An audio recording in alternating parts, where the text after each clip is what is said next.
So it's been a year and a half, a long year and a half, since back in March of 2014 that the U.S. government in its executive branch, NTIA, and that represents, and again, this whole session is going to be a lot of acronyms. The NTIA is executive branch. It's the National Telecommunications and Information Administration branch. It announced its intention to make the transition. The IANA, again, another acronym, the Internet Assigned Numbers Authority, IANA, its responsibility for the global coordination of the DNS, IP addressing, and other internet protocols. That was set in action. This was always the intention, but the announcement made, and what's happening, this committee will be giving you some updates on that. I don't think it was a surprise to anyone that this decision was going to happen, and the NTIA was going to divest its responsibilities, but the challenge has been coming up with a viable alternative. Our esteemed panelists are charged in the next hour and a half to provide an update on the progress, the challenges, the bumps along the road, and the creation of this new model for ICANN as or another version of ICANN, as the global stakeholders are getting involved, they're making their voices heard, and they're actually putting their thinking caps on to develop viable proposals. I just want to do a very quick poll. How many people here in this room are actively involved in this process, including those on the panel here? So we have 2, 3, 4, 5, 6, 7. So this is a minority right now. Okay, thank you. Put your hands down. And how many have you been actually following the proceedings and going on webinars and going on sessions that are being done by various different communities? Okay, a little bit more. That's great. And the last thing is, how many people have no clue at all on what IANA is or even ICANN? Oh, one brave soul too. Thank you so much. Okay, so our process today, our procedure is very similar to the first session. We're going to have short presentations by each of our panelists, and some of it's a little challenging because I was on a call earlier this week with Alan, and he was mentioning to our colleagues in our ALAC that he had 7 minutes to do a summary. Remember that, Alan? You did tell me I could go to 10. Yes. So now he's okay. But the entire summary in 7 minutes is a real tough challenge, but actually, only your part, Alan. Okay, so then after their presentation, we'll go through a series of pointed questions to the panelists, and then we'll open up to the floor. Okay, so as I stated, in your bios, just a quick mention, Kathy Hanley of AARON, Executive Director. She will be providing information on the RIR community and how it's involved in the process, followed by Alan Greenberg. He's going to be talking as an ALAC chair, followed by Alan McGivery. He'll wrap up with a short top 10 list, letterman list, and I'm sorry, Karen will be actually first with ISOC, so I'll turn it over to Karen. Again, my name is Karen Rose from the Internet Society, Washington, D.C., just outside of D.C. I think you know who we are. What I'm going to do is give you a little bit of an overview of the IANA, help to get everybody up to speed on the discussion, and perhaps talk about a few points where some confusion is coming into the process. So first of all, as we know, the Internet is a diverse and distributed system, and there is no single point where it is governed or managed. However, to keep this distributed system up and running, certain Internet resources need to be unique and coordinated. So these are really the elements of the IANA functions, those elements and those certain resources that need to be unique and coordinated in order to make the whole distributed system work. So the IANA function basically coordinates unique identifiers. And those identifiers generally fall into 3 buckets: names, numbers, and protocol parameters. Probably what most people are familiar with on a day-to-day basis, and probably your mother and grandmother too, is the name side. And as you know, if you type in a web address, you want to make sure that if you're typing into something.ca, that you only get to the one something.ca, and that's what you're intended to look for. So in order to do that, there can only be one authoritative.ca, one authoritative.com, one authoritative.net, etc. So what the IANA function does is it keeps the list of the top-level domains of the Internet domain name system, and then who is responsible for managing that top-level domain. So for example, .ca is in the IANA registry, and there's a notation that CIRA is the manager of .ca, and the other information in the technical part of the registry points to the servers that CIRA runs for .ca. So those must be unique globally in order to have global connectivity on the Internet. The second main bucket is numbers. And as many of you know, behind the internet name that you type in a web browser, there's a number behind the resource that you're trying to find, almost like a telephone number. And again, like in the telephony system, it's very important that those numbers are unique. So for example, you wouldn't want to call a number that you think is your mother and get somebody else's uncle. So those need to be unique and those need to be recorded. And the IANA records at the top level which large areas of number blocks belong to which regional RIR, and then they distribute those numbers down through their community processes. So at the IANA level, again, it's about reporting what numbers are unique and where else in the system in the tree they're managed. There's a couple other numbering resources as well. One is called AS numbers, or autonomous system numbers, which also gives a unique number to all the autonomous systems, the different autonomous systems on the Internet. And that's also included in what the IANA does for numbering. The third area, which is relatively less known, is called protocol parameters. And basically, protocol parameters are used as codes, and so different standards and different standards can communicate with one another. For example, one of the things you might be familiar with, you've probably seen if you go to a website and you can't find it, you get a 404 error, page not found. Well, this is actually a value that's recorded in the IANA registry for pages that are not found in the HTML protocol. So this is an example you might run into every day. One of the sort of more common analogies that I give is almost like CB radio codes. So well, at least in the US, I don't know if they're the same up here, but if you hear somebody say 10-4, you know what they mean, message received and understood. If a policeman says we have a 10:33, it means we have an emergency traffic situation. Or if a policeman says we have a 10:14, it means there's a suspicious person about. Now, if people had different codes and a different understanding of what those codes meant, you wouldn't be able to communicate effectively. So what the protocol parameters function of IANA does is it records those unique codes and makes them globally available so different parts and different technology can talk to each other. And I really like this picture because that's kind of what the protocol parameter function is. It's kind of everything that's kind of behind the curtain there, a lot of the technical stuff there. But it's a very important function. Until 1998, this was the IANA. And IANA stands for Internet Assigned Numbers Authority.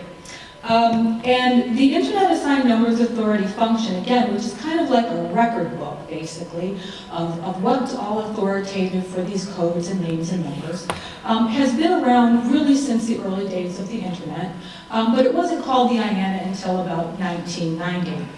And John Postel, who was a researcher at the University of Southern California, performed this function. And for some instances, when the Internet was small, he actually had a spiral notebook.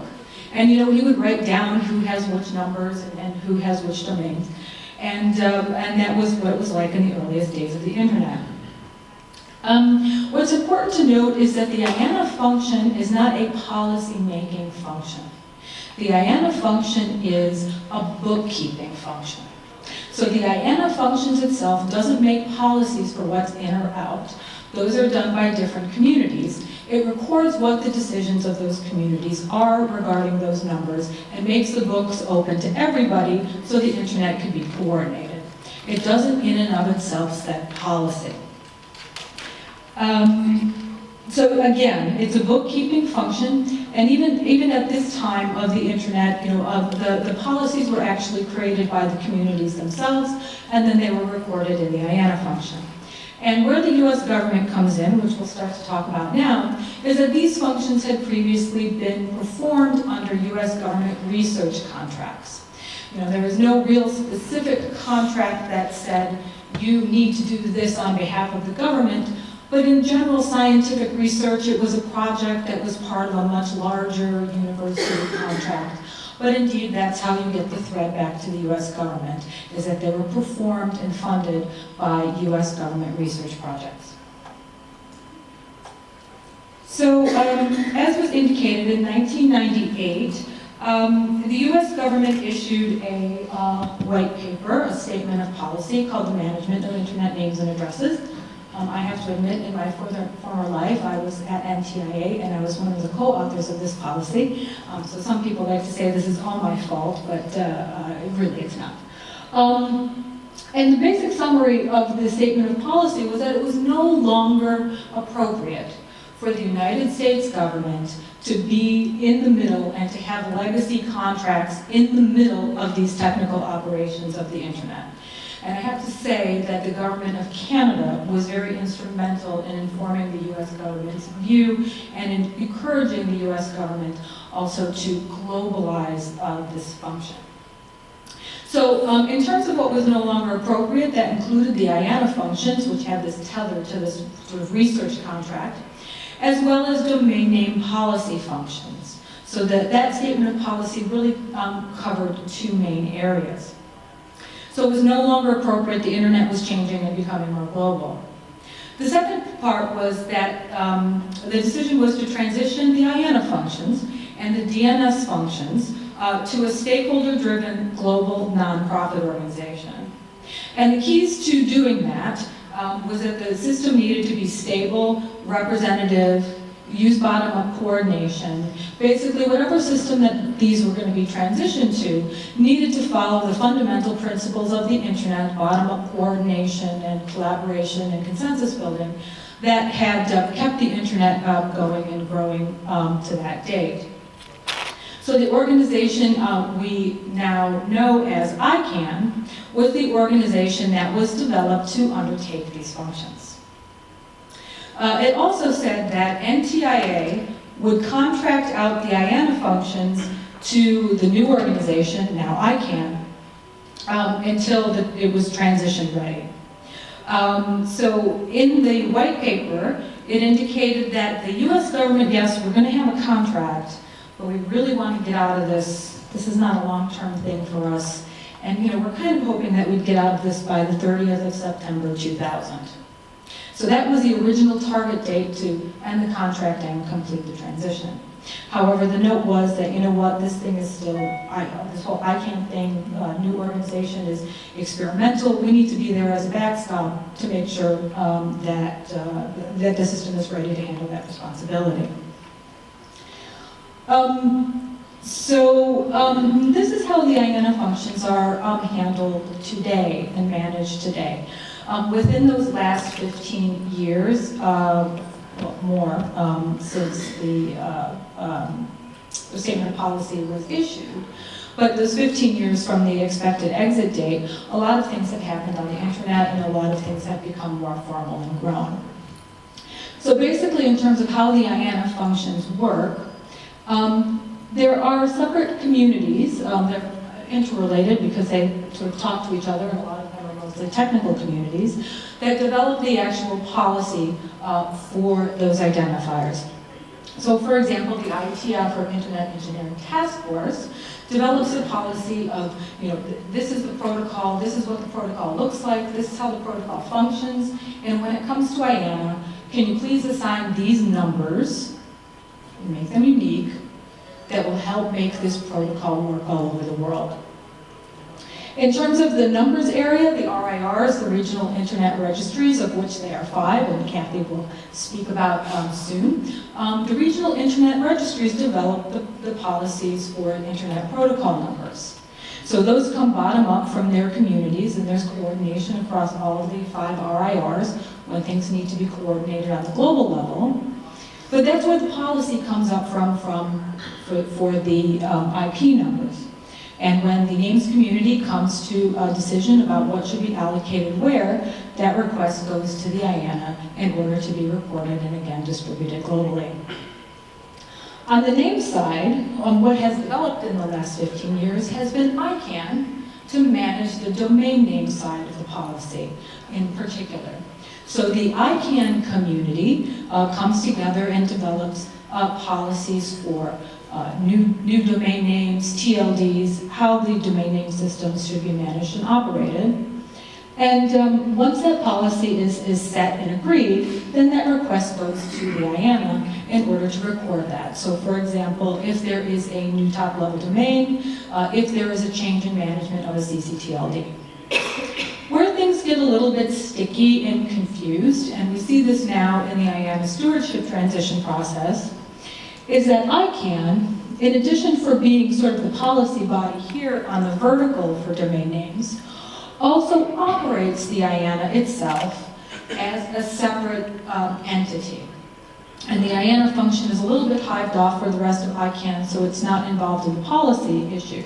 But this is one area where there's this intersection of what ICANN does in terms of domain name policy and what it does in terms of operating the IANA across these 3 communities.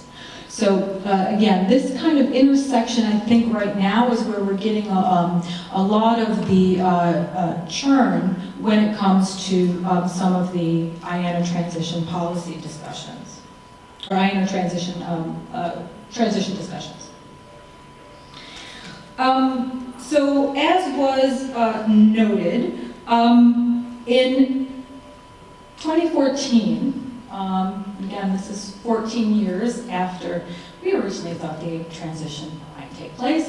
The U.S. government says, look, you know, we're intending to transition our stewardship role of this IANA function, and we would like to start the process now.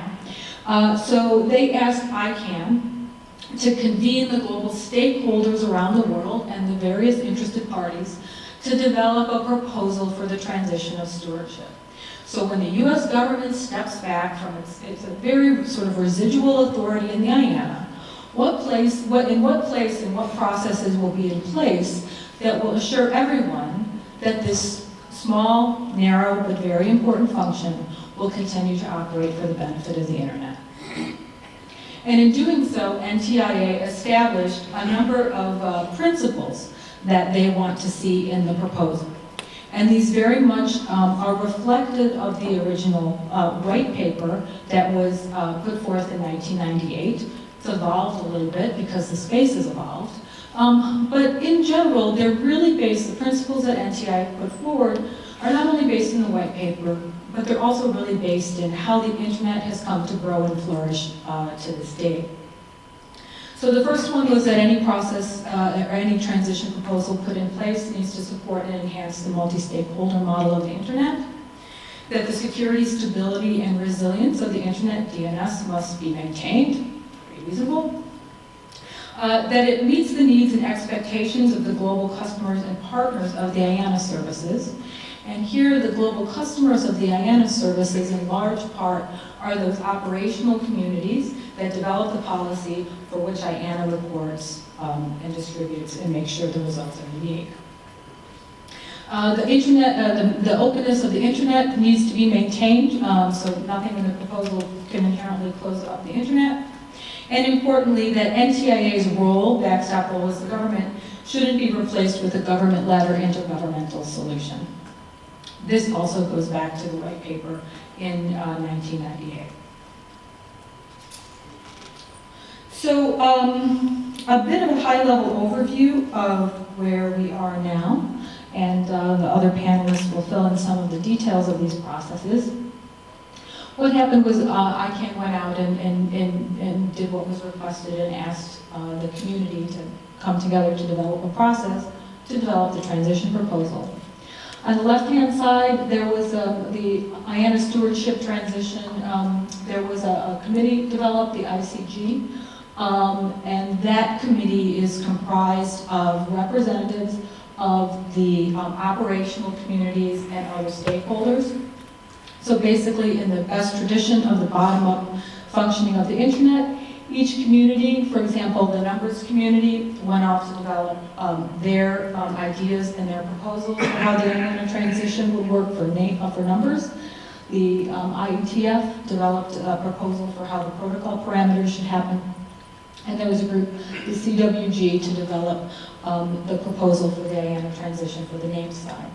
So all of these communities developed their proposals, and the ICG was looking at them for, are there areas of conflict, putting them together and putting them out for comment.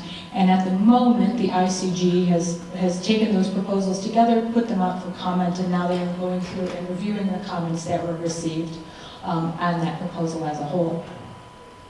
And on the other side, there's also work that's going on related to enhancing the overall accountability of ICANN. And there are two streams of this work. One is supposed to be focused on how the overall accountability of ICANN relates to the IANA functions, and then broader issues of ICANN accountability as a whole. So this work stream one is really the one that's supposed to be most closely related to this IANA transition process.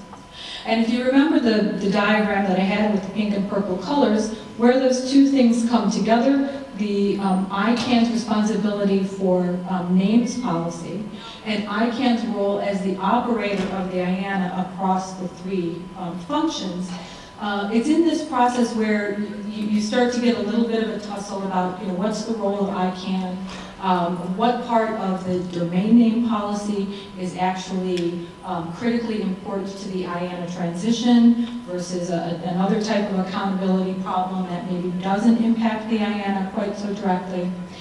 So that's where there's a lot of discussion going on, particularly over the last 2 weeks. So again, sort of where are we now in terms of the status? These operational communities here submitted the proposals to the ICG, which was consolidated and issued for comment.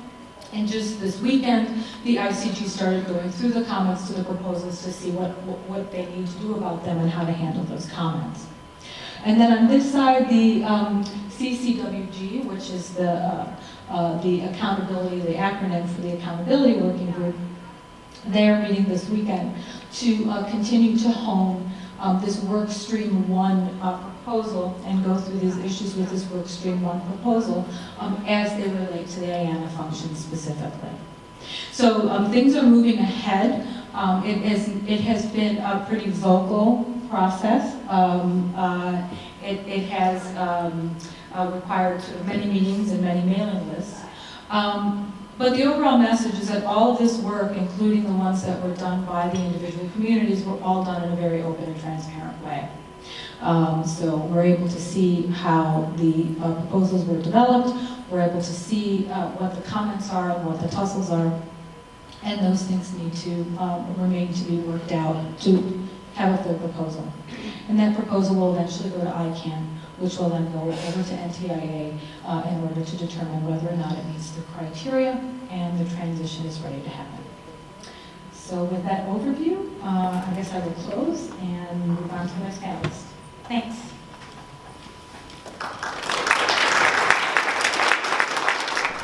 Thank you, Glenn, and thank you to the Internet Society of Canada for having me up here.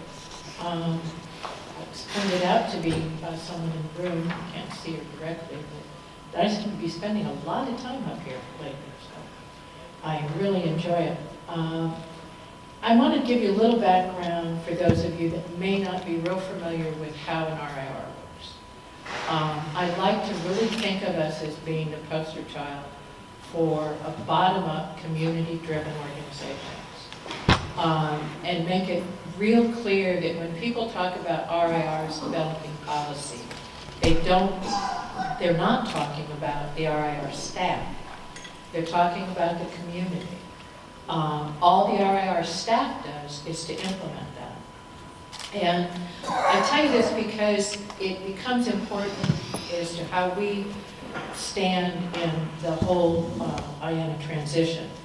As Karen pointed out, our portion of the IANA functions is very narrow. It has to do with allocation of IPv4, IPv6, and ASNs.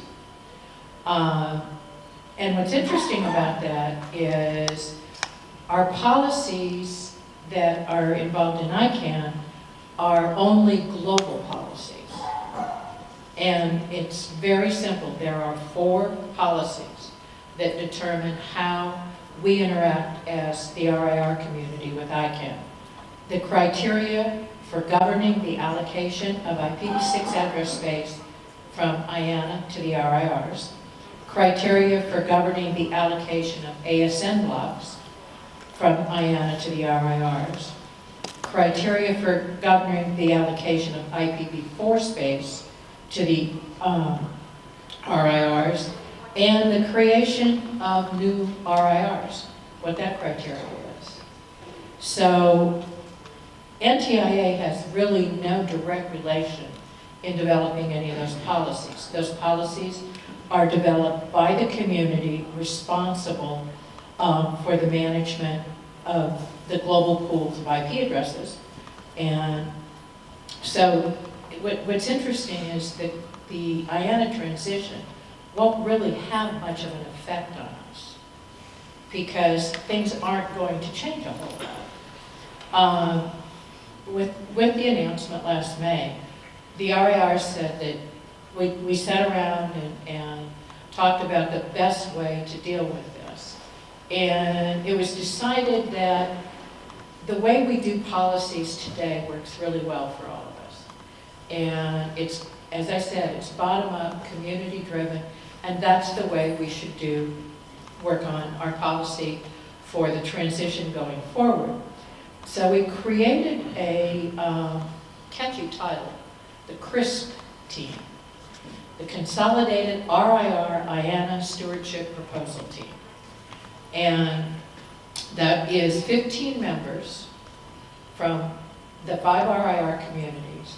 There's 2 appointees and 1 RIR staff from each one of those communities.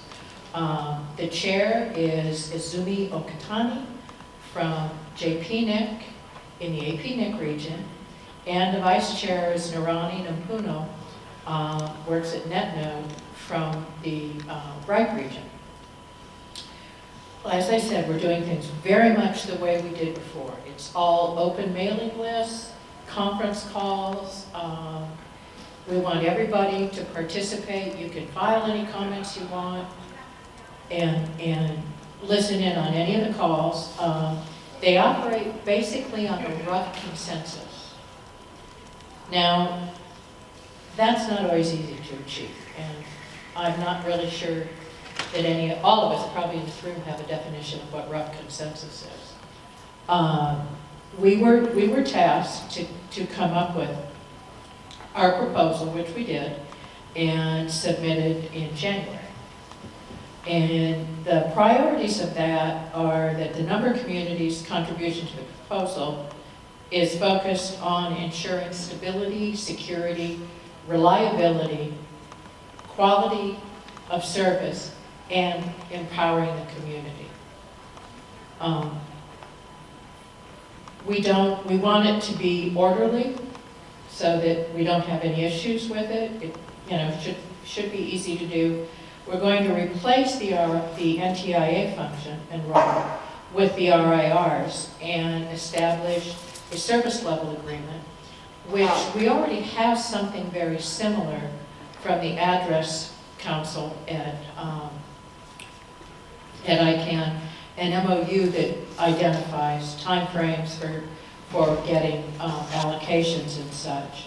And lastly, there will be a review committee that's established post all of this, and we will review how IANA has performed without NTIA there over the past time frame, which hasn't been exactly established yet. They're still working on a service level agreement, which would identify, are you going to go back in a year? Are you going to go back in 2 years? That may seem like a long time, but when it comes down to it, something that makes our life much easier and less complicated than either Alan or Ellen have is we have maybe 12 interactions. That's 5 RIRs, maybe 12 interactions with ICANN in a year. Due to the size of the IPv6 allocations now, we don't go back for those very often. I think you all know the IPv4 issue.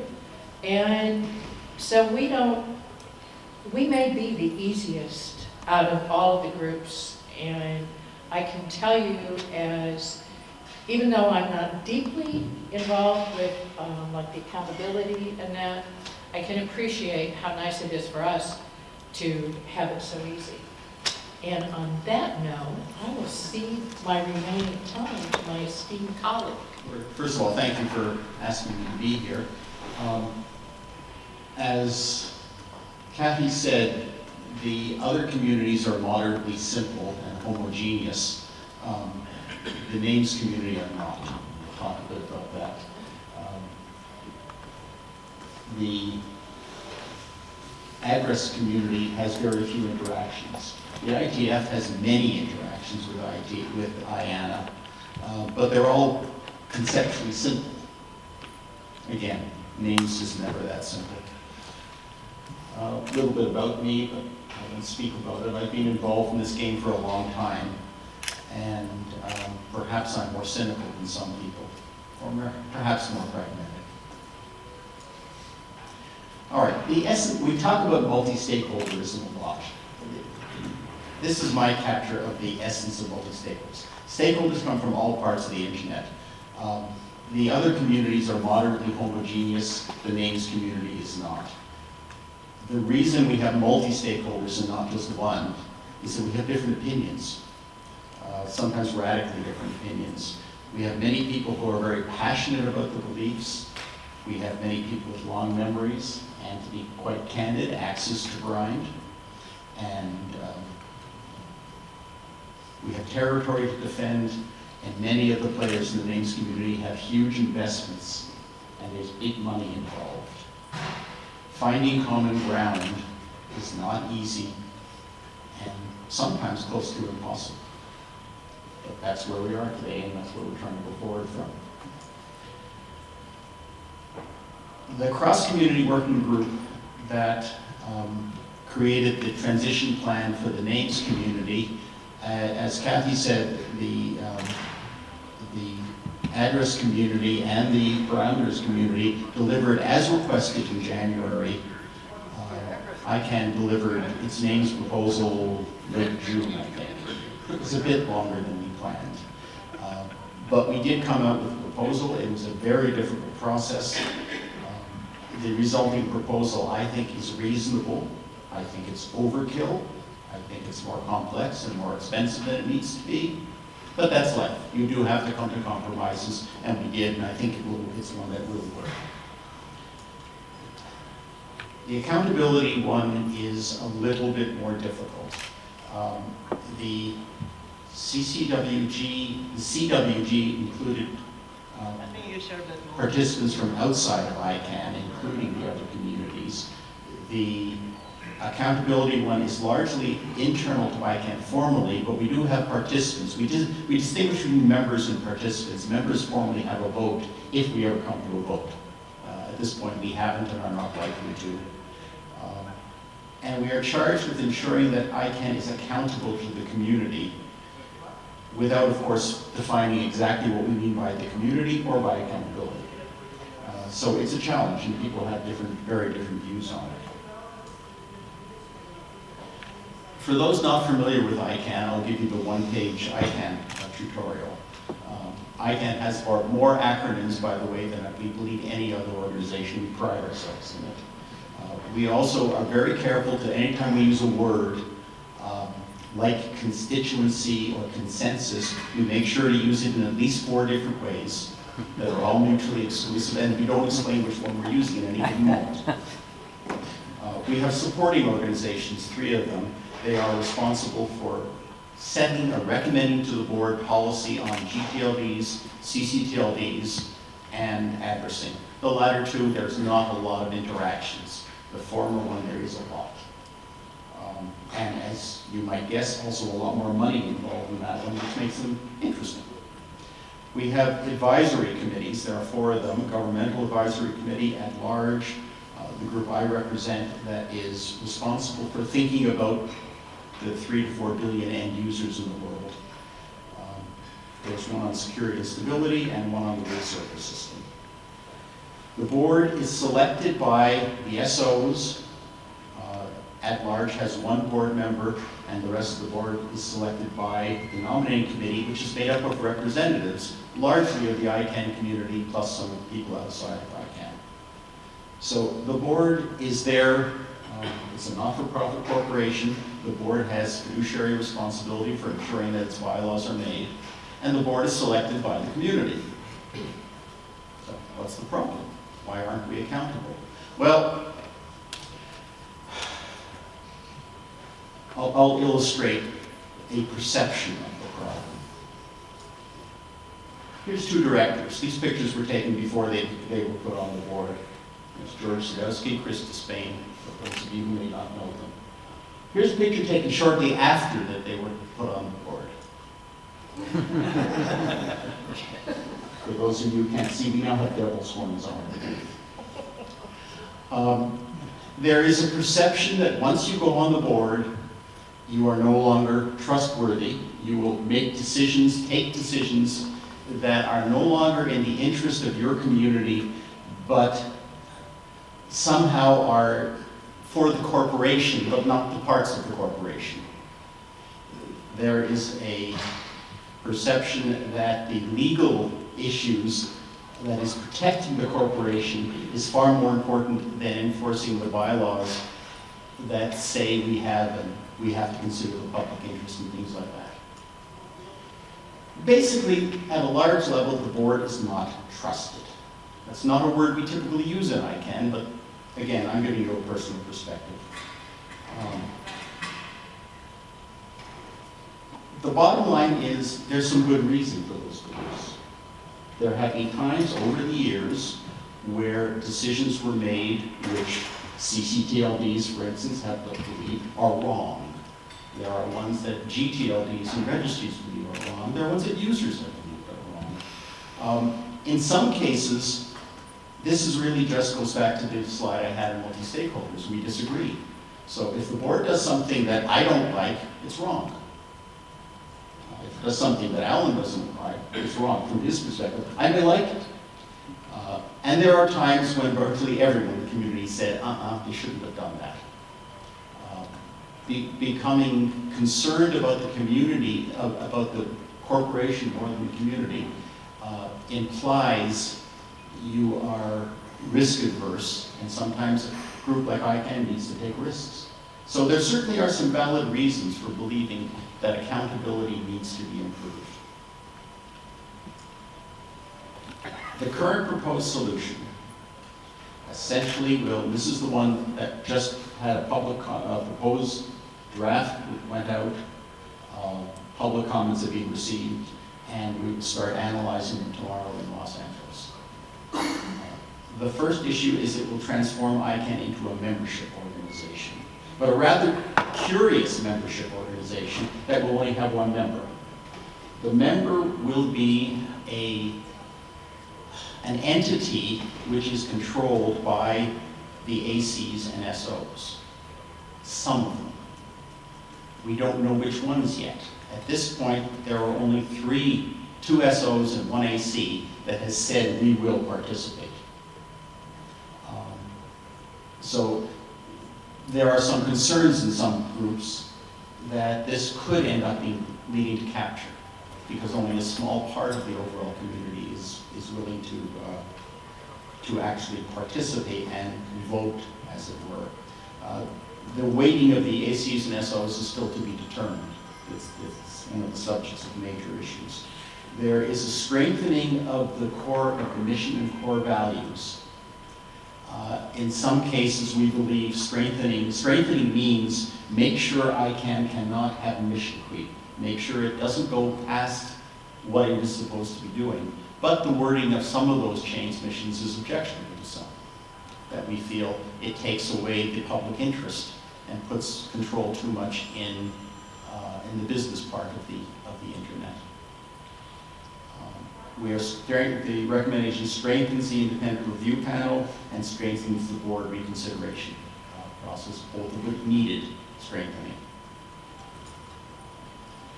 The kind of powers the member would have, and remember, the member is an entity which is controlled by a subset of the SOs and ACs. We don't know what the subset is at this point. It provides an ability to force the board to reconsider or to ultimately veto budgets and strategic plans.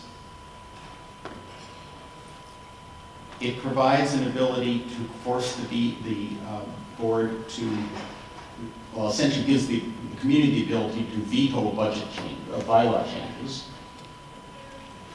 There's a concept of fundamental bylaws. The powers that the community has are enshrined in bylaws that are deemed to be fundamental bylaws. The previous veto of bylaws happens after the fact. Because the board changes it with some level of interaction with the community, and then the community can veto after the fact. The fundamental bylaws require approval by the community through its single member prior to an action. The community also has the ability to remove individual directors and the ability to recall the entire board, a rather nuclear option that one would hope would never be invoked, but nevertheless is there.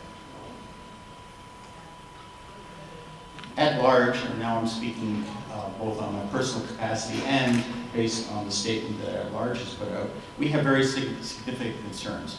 What is being proposed is complex in our mind, not in other people's, with many significant changes, and that's a problem. The technologist in me says, anytime you make changes, change as little as possible. Don't change multiple things at the same time, and preferably don't do it under pressure where you don't have time to test it first. And this violates pretty much all of those rules in my mind.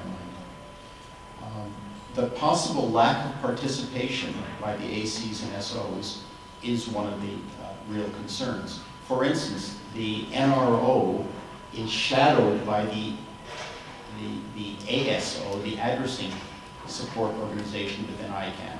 It's one of the SOs that would be a partner in the community member if it decides to. They haven't said yes or no. Two of the ACs have said they're not going to be a member, almost surely, and not participate. And one, the Governmental Advisory Council, says we're probably not going to be able to. So exactly who is part of the club is problematic. Budget veto is problematic in our mind. The board has a fiduciary responsibility of balancing things. For the community to veto a budget, obviously there's continuity issues of what do you do next year. Well, the provision says you maintain last year's budget. But if you're in a crisis mode, if for instance ICANN revenue goes down radically and you have to take action, and ICANN's revenue is determined largely by GTLD fees. If the GTLD market bottoms out, then we have a significant decrease in revenue. You're going to have a significant decrease in expenses, and it's going to be contentious. We're not going to have agreement on how to cut costs if that cutting cost is 50% or something like that. And continuing last year's budget doesn't solve that problem. It just continues the problem. So there are problems with the budget veto, and as I already mentioned, the mission and core values remove a lot of aspects of the public interest. Now, we need better accountability and direct input to the board, but we believe the current proposal is probably overkill. Let's see where I'm. Next slide is thank you, but there's one more addition, because last night, the Larry Strickland, the Assistant Secretary of Commerce, responsible for NTIA and for this transition, finally has spoken, which he hasn't during the whole process. of the ICG and the CCWG putting out comments. He always speaks in somewhat cryptic terms, and different people interpret what he says differently. But one of the things he said really clearly this time is we all need to agree. We need to submit a single accountability proposal. If he gets one proposal from the community and the board says we don't like it, that's not a single proposal. So the pressure is going to be on in the next 2 days in Los Angeles and then one day in Dublin to come to closure if we want to see this transition happen this time around. And I'm not putting a lot of bets on it, but it's going to be interesting. Thank you. But the current IANA contract is contract. It's a contract between the government and ICANN, all right? And it's a contract that's tendered. So it was last tendered in 2010. There was more than one bidder, and ICANN submitted a proposal, and the U.S. government said, I'm sorry, it's non-compliant. And which shocked ICANN and a lot of people in the community. So they ran the process all over again. And so they signed a contract in 2011, and that contract expires next week. So I raise that to say that this whole process is on a bit of a timetable, and that September 30th deadline seemed to be a target, but that was an attempt to, can you hear me? Sorry. That process, that timetable was seen to drive what was going on. So, and actually, so in March of 2014, when the U.S. government announced we want to transition this away, and ICANN said, well, let's go, let's get this done. And the community said, well, hold it. That's more than just a contract. That contract has been a lever by which the U.S. government has forced ICANN to evolve as an organization, to become more accountable, to become more transparent. Want you to end this contract, to transition these functions until we have an accountability package done. So that's the kind of feed we have in here. So if you remember Karen's slide, we have this package on the IANA specific elements that you talked about. And I'm, in your jargon, I'm from the names community. I'm from CIRA. We're a country code, top-level domain manager. So I participated directly in the working group that dealt with the names proposal. And it's done. And I think actually the ICG chair blogged this week. It's full steam ahead. So there's relatively little uncertainty on that half of the package. But there is conditionality. If there's no accountability package, then the whole thing stops. And that's where we are right now, right? It's where we are now. The IANA specific elements are done. And even though I could talk at length about that package, actually we have, for the first time in there, we have a real service level agreement for the first time. We have a customer overview committee. It's actually a very good package, but it's done, and it isn't controversial. And while I'm not a direct participant in the accountability process, I have the status of a lurker, right? So I go on all of the webcasts, and my name is there, but I don't speak. And I think I watch it closely, but I'm not a participant, so I think it gives me a little different perspective. And I really think there are some risks to this whole thing getting done. So that's what I thought I would try and talk to this morning. And actually the first risk is actually the risk that Alan Greenberg just spoke to, is that the working group itself cannot overcome some of the issues that he alluded to and get a deal, right? Alan's going directly to Los Angeles, where there'll be a face-to-face meeting over 2 days of his group, and there'll be, 60 of you there or so, Alan? So because by and large, these meetings are held online through actually WebEx, so there's different versions of it. So that's the real risk, is the first, that they don't actually get a deal, but even if they do get a deal, there it goes, as it has to be approved by the country code name supporting organization, the generic name supporting organization, ALAC, of which Alan is the chair. So all of these groups have to formally approve that. So, and I see that as a secondary risk, even if you can get a deal. And I'm not going to go into some of the plumbing, but Alan and I know what we're talking about. The other risk here, and I'll pause, is this paradox of the US government and the multi-stakeholder model. We're using a multi-stakeholder process to try and remove the US government from its special status in the management of the internet. The status which Karen explained is really historical. But unfortunately, it's a real fact of life that the US government directly controls this now. And I see some of the community as minimizing the views of the US government in this process, feeling that, well, as long as everyone else agrees, the fact the US government doesn't, that shouldn't matter too much. The multi-stakeholder model runs on a notion of rough consensus. I think that's very much it's very much a mistake.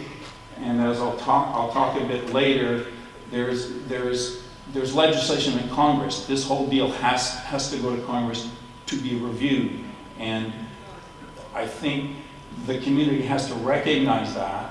And as Alan is saying, Larry Strickling from the NTIA is trying to telegraph his concerns with the package to the community. I think one of the challenges we have is that Larry's really saying, I don't think Congress agreed with this. I don't think Congress agreed with this. But he can't say that because he's not Congress. And he can't speak for Congress. But he is trying to say that I have concerns with that. I think one of the issues that the Congress will find problematic is some of the elements that Alan mentioned in the proposal that has been tabled. The Government Advisory Committee would have the ability to vote on an equal level with the other participating organizations. But this is in addition to special status it has already to give the ICANN board so-called advice.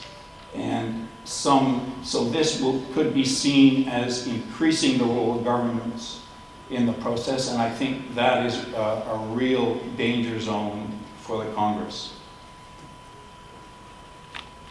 The other issue is just that Alan spoke to this. I think the ICANN board is more sensitive to some of the concerns of Washington, and they've put forward what they don't call it a proposal, but really that's what it is. They've put forward an alternative.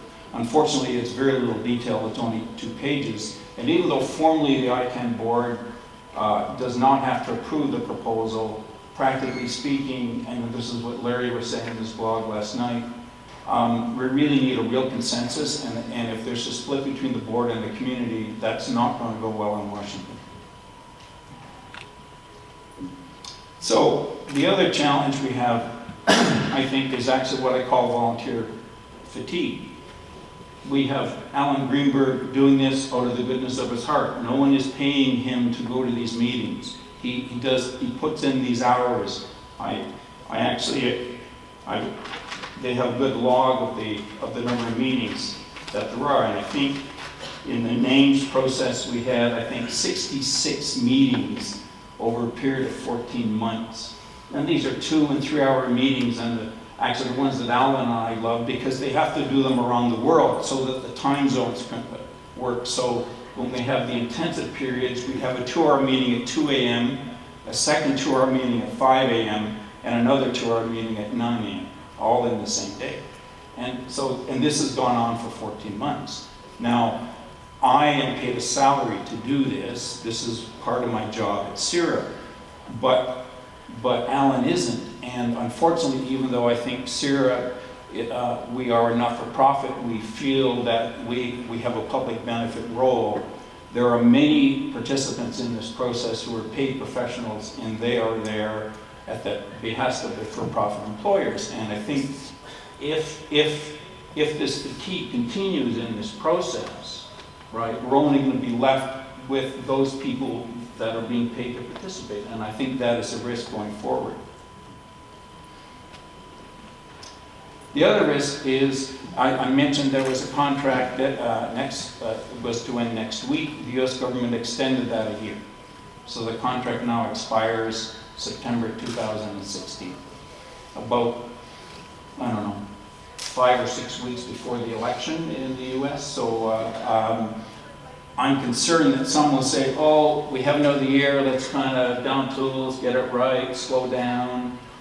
And when you combine this with volunteer fatigue, I think that's really a bad thing to do. The other thing we have going on concurrently is something called the World Summit on the Information Society, the acronym WSIS. I'm trying to avoid acronyms. There is a major meeting, there's a major discussion at the UN in New York in December on the future of the so-called WSIS process. It's a 10-year review. Many in the world, in particular in the G77 community, are looking for more UN involvement in the management of internet resources. And there are lots of rumors about motions that will be put to the floor in New York, etc. And if this happens, I think it could spook Washington even more, and which is one of my concerns. The other concern is US Congress doesn't agree to the transfer. Jeb Bush, he isn't doing well in the polls in the US, but he is the establishment candidate for the Republican nomination. He has come out opposed to the IANA transition. He has linked it to cybersecurity. In his words, we run the internet now and we have to protect the internet. Why would we want to give it away now? And this has served to, I think, to politicize the debate. I was very surprised to see that.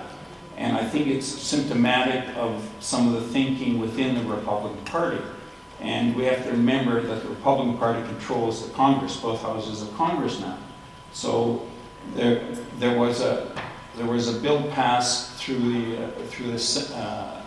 the House of Representatives this year, the so-called .com Act, which requires the NTIA to certify to Congress that the IANA transition proposal meets 4 conditions that the NTIA put out last March.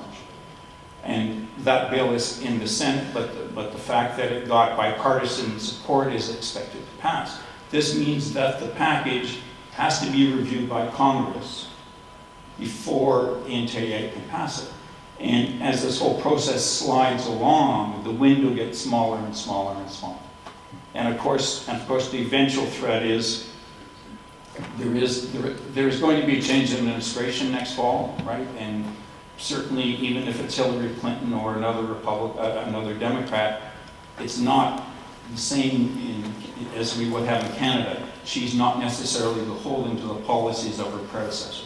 So I think we're on a very narrow window here, but we have a multi-stakeholder model, and it's working. It's working and it's driving innovation. We wouldn't be where we are if it wasn't for things like the IETF.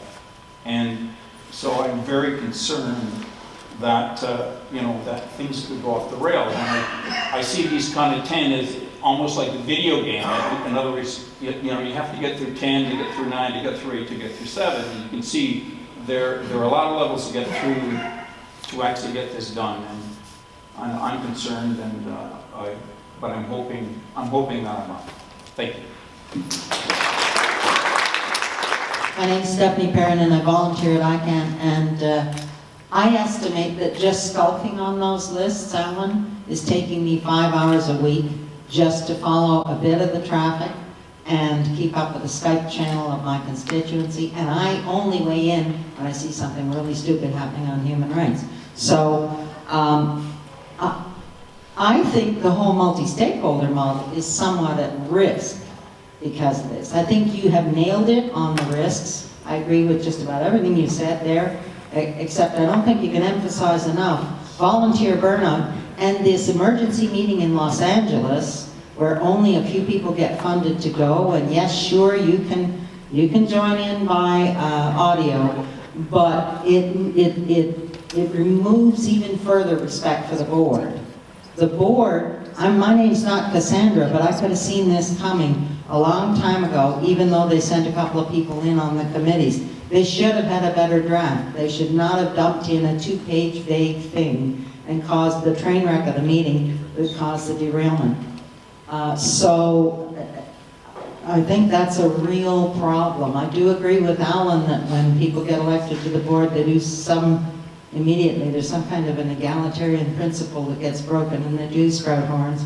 But this needs to be addressed or the whole model crumbles, and that's really too important to lose. The issue of burnout of volunteers, particularly civil society. I mean, I represent NCSG, and the NCUC alone has like 109 organizations and 360 members, none of whom are paid, we can't find funding, you know? So when you start holding these meetings at 66 meetings, people start to drop off. So it's not a true multi-stakeholder organization. Anyway, I don't think I've got a question here. I've got a, how do you fix this? I agree with all your risks. How do you fix it? I'll very quickly respond, and it's not a real response. The CWG, the names community proposal, was a train wreck until miraculously halfway through one day in the last face-to-face meeting, where suddenly the problem disappeared due to a careful set of wording that one of the co-chairs used to convince other people they had to change. It could happen here.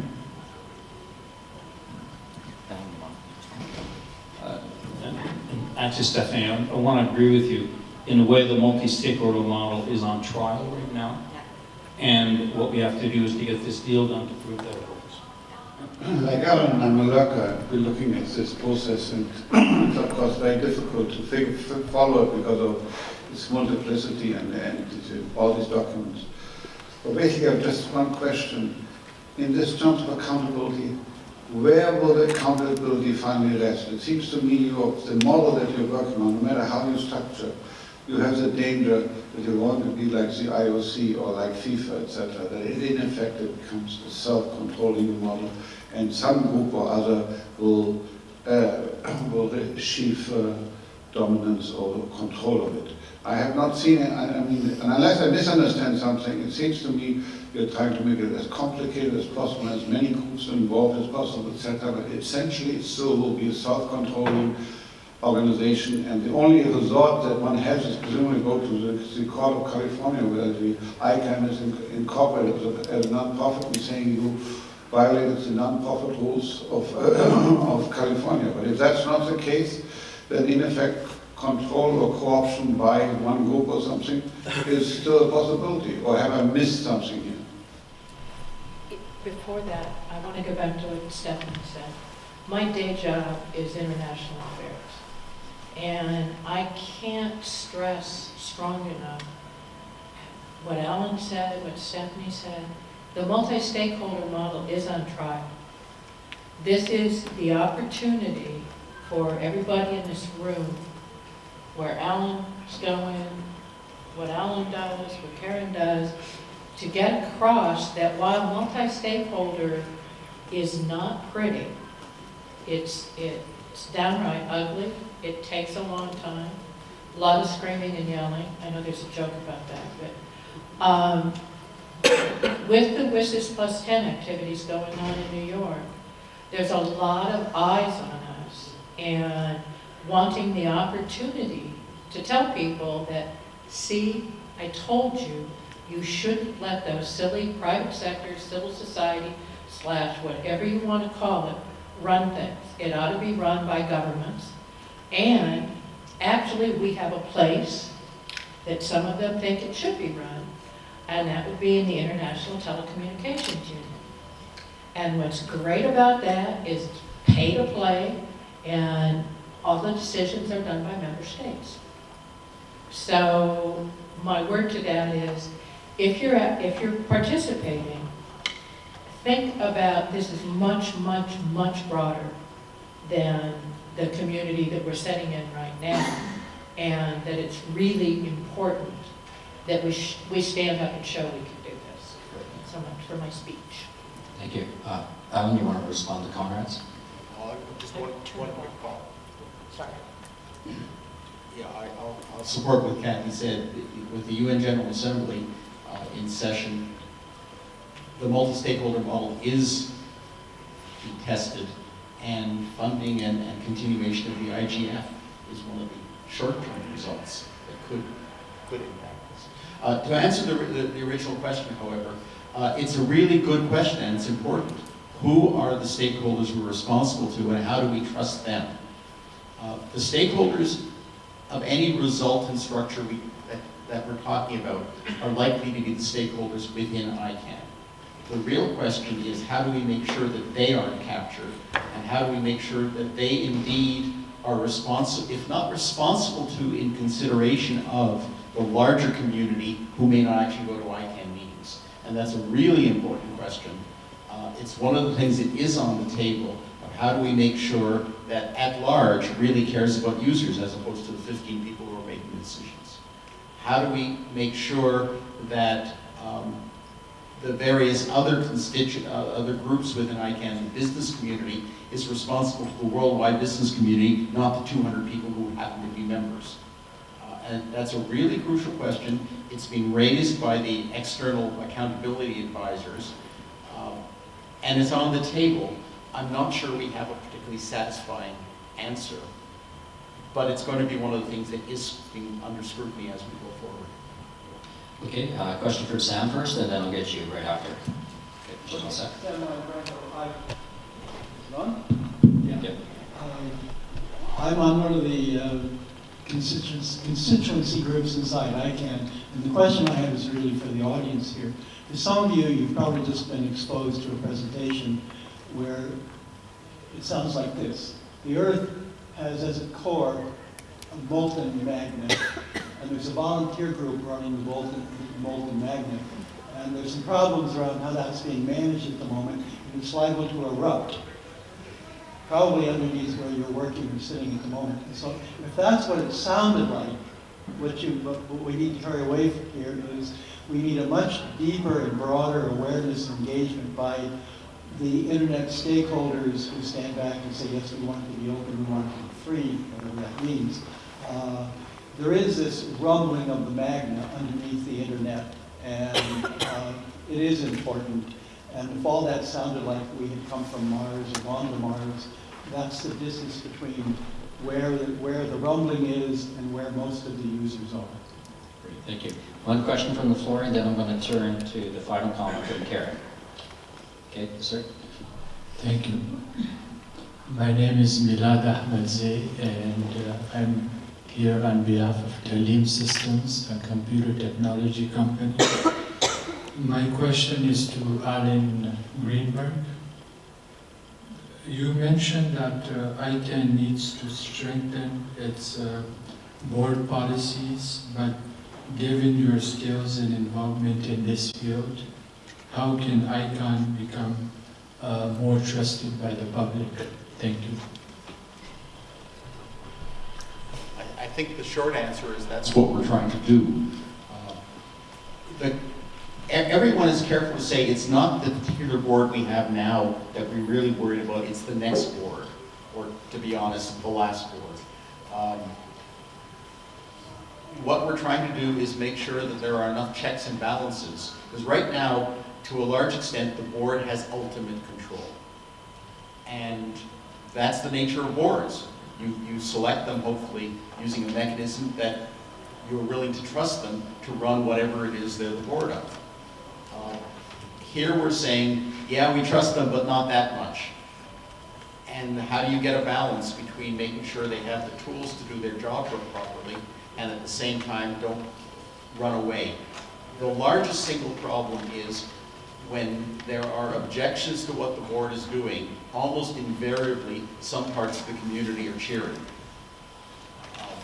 And how do you decide who's right and who's wrong? That's a larger question that I think we can answer. So we're trying to do something, and hopefully one of the questions the US government will be asking is, are we successful?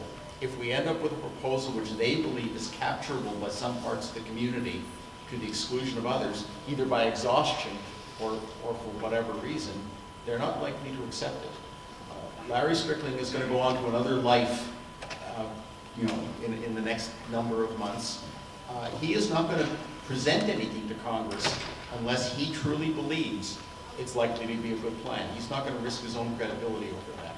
So we need to convince him, his department, and ultimately the U.S. government, and preferably do that before the election is in full stride, or it's going to be too late. Great, thank you. Karen, last comments. We've been keeping people from their lunch, so no pressure.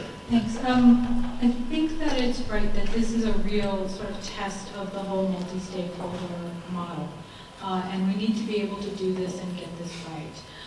Looking back from the bigger picture though, when you think about how quickly the internet has evolved, how many new stakeholders have come into the mix, and what this globalization and privatization process has done, which has allowed for people to have opportunity to build on the domain name system, to build on these services all across the world and all across the globe.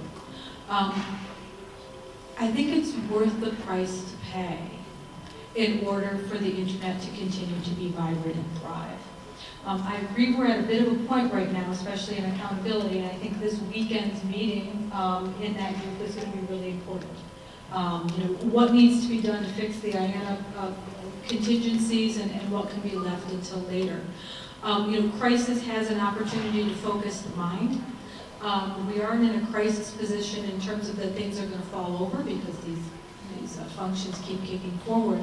But we need to do this. Now is the time to get it done. And we do need to come together and figure out what the key and critical elements are to get a consensus-based proposal that can get the stewardship transition done and done relatively soon. Great, thank you.